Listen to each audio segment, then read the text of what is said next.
పాక్ మాజీ ప్రధాని ఇమ్రాన్ ఖాన్కు మరొకసారి బిగ్ షాక్ తగిలింది. ఇమ్రాన్ ఖాన్కు మరొక 17 ఏళ్ల జైలు శిక్ష విధించింది కోర్టు. తోషఖానా అవినీతి కేసులో పాకిస్తాన్ కోర్టు శిక్షను విధించింది. ఇమ్రాన్ ఖాన్తో పాటుగా ఆయన మాజీ భార్య బుష్రా బీబీకి కూడా 17 ఏళ్ల జైలు శిక్షను విధించింది. ఈ 17 ఏళ్ల జైలు శిక్షతో పాటు 10 మిలియన్ల జరిమానాను కూడా విధించింది. 2023లో సౌదీ రాజు అందించినటువంటి తోషఖానాను ప్రభుత్వానికి అప్పగించలేదు బుష్రా బీబీ.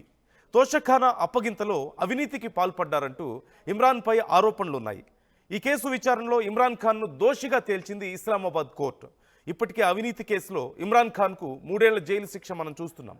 తాజాగా మరొక అవినీతి కేసులో 17 ఏళ్లు జైలు శిక్ష విధించింది ఇస్లామాబాద్ కోర్టు.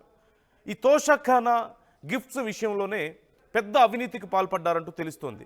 మనందరికీ తెలిసిందే, తోషఖానా గిఫ్ట్స్ అంటే ఇతర దేశాల ప్రముఖులు ఎవరైనా పాకిస్తాన్కి వచ్చినా, లేదంటే పాకిస్తాన్ ప్రధానిగా ఉన్నప్పుడు, గతంలో ఇమ్రాన్ ఖాన్ ఉన్నప్పుడు వారు విదేశాలకు వెళ్ళినా సరే, ప్రముఖులు విదేశాలకు వెళ్ళినప్పుడు ఆయా దేశాలు వాళ్ళకి గిఫ్ట్స్ ఇస్తూ ఉంటాయి. అలా ఇతర దేశాలకు వెళ్ళినప్పుడు ఇచ్చే గిఫ్ట్స్ని తోషఖానా అంటారు. ఆ గిఫ్ట్స్ విషయంలో అవినీతికి పాల్పడ్డారంటూ తెలుస్తుంది. చాలా విలువైన గిఫ్ట్స్ ఉంటాయి, చాలా యాంటిక్ పీసెస్ ఇస్తూ ఉంటారు.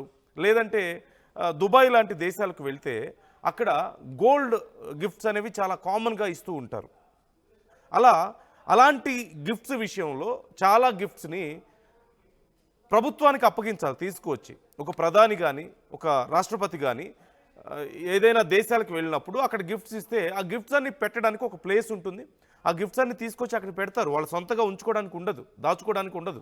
కానీ ఇమ్రాన్ ఖాన్, అతని భార్య ఈ గిఫ్ట్స్ విషయంలో అవినీతికి పాల్పడి ఆ గిఫ్ట్స్ని తామే ఉంచుకున్నారని, తామ దగ్గరే ఉంచేసుకొని ప్రభుత్వానికి ఇవ్వలేదని, ఇలా అవినీతికి పాల్పడినందుకు 17 ఏళ్ల జైలు శిక్ష, $10 మిలియన్ జరిమానాగా విధించారు.